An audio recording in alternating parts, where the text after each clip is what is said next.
Ayan mga ka-Diyos, sarap. Ayan. So hanggang ngayon is umuulan pa rin. Siguro pang 4 na araw na o pang 5 araw na umuulan ngayon. So ang ulam natin ngayong gabi is longganisa. Dahil namimiss ko na tong longganisa na to. Okay. Ayan.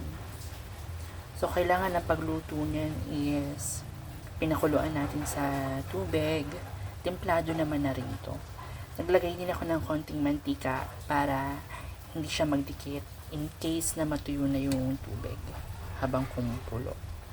Iniikot ko rin pala siya para yung pagkulo is baliktaran, maluto.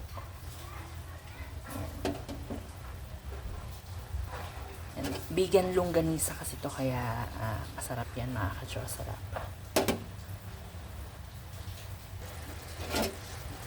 Okay, malapit nang maluto ito. Ayan.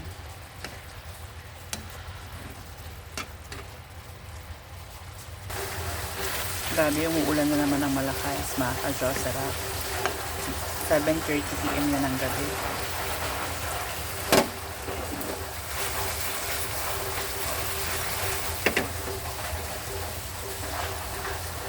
Ayan, katulad ko rin ba kayo na sinasangag yung kanin sa may longganisa kapag nakuha na. Yung sauce kasi, yun yung parang magiging sauce nitong kanin natin.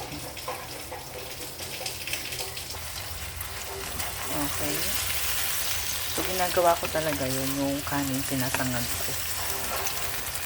Kasi, 3 lang naman kami dito sa bahay. So, isipan ko siyang gawin.